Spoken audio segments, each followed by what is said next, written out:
कुदरत थी जिस बाग बनाए जग संसार तमामी, रंग बरंगी बूटे लाए कुछ खासे कुछ आमी। मैं तुहाडा अपना बिलाल हैदर और अज दा कलाम मियाँ मुहम्मद बख्श रहमतुल्लाह अलैह उन्हां दा कलाम पेश करांगे, जिहदे विच हम्द बारी ताला बयान की गई है। और तमाम दोस्तों को गुजारिश है इसनूं ज़्यादा तो ज़्यादा शेयर करो, लाइक करो, कमेंट करो और चैनल नूं सबसक्राइब करो। बहुत शुक्रिया।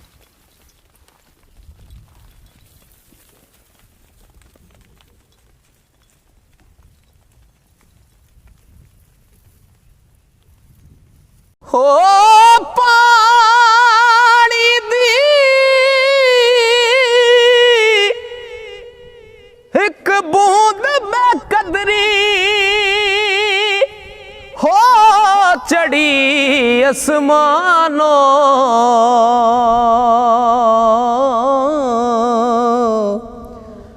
दुर्रे यतीम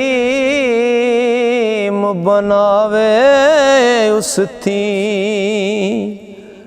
ते लाल पत्थर दी कानो,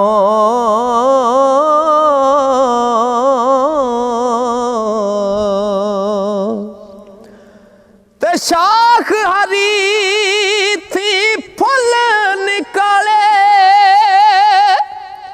ओ फुले विचों दाना,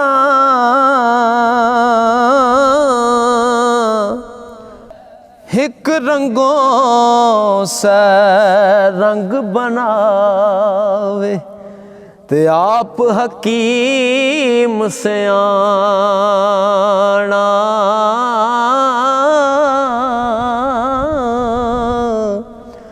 एक रंगों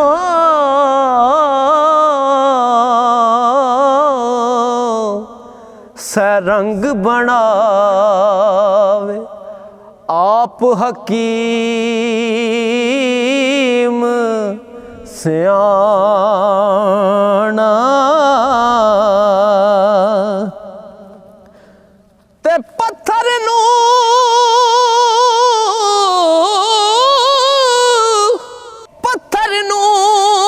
दे ओ नूर खुबाबों सूरज कर चमकांदा,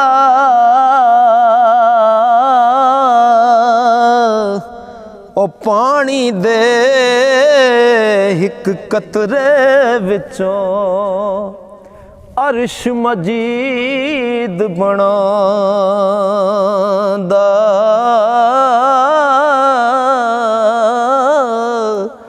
ओ पानी दे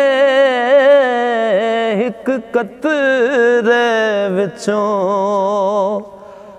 अर्श मजीद बनांदा, कालियां थी ओ कालियां थी गोरे करदा,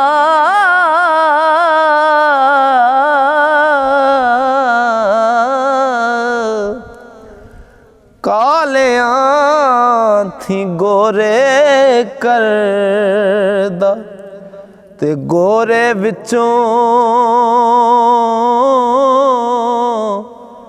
काला,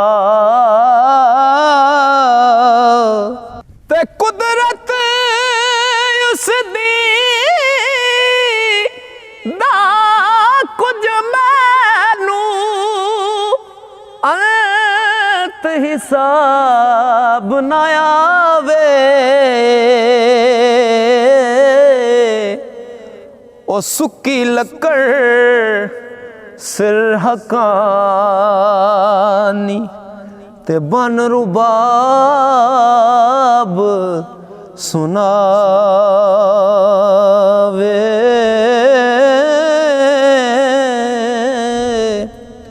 सोनी सूरत सिर इलाही ਆਮ ਨਾ ਸਮਝਣ ਸਾਰੇ ਉਹ ਖਾਸਾ ਬਾਜ ਮੁਹੰਮਦ ਬਖਸ਼ਾ ਤੇ ਕੌਣ ਕਰੇ ਨਤਾਰੇ ਤੇ ਦਰਦ ਹੋਵੇ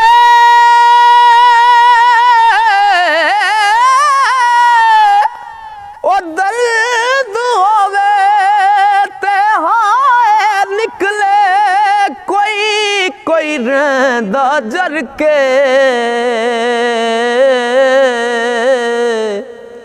ਉਹ ਦਿਲ ਬਰ ਆਪਣੇ ਦੀ ਗੱਲ ਕਰੀਏ ਔਰਾਂ ਨੂੰ ਮੂੰਹ ਤਰ ਕੇ ਉਹ ਬਹੁਤੀ ਉਮਰ ਗੁਜ਼ਾਰੀ ਐਵੇਂ ਯਾਰ ਨਾ ਨਜ਼ਰੀ ਪੈਂਦੇ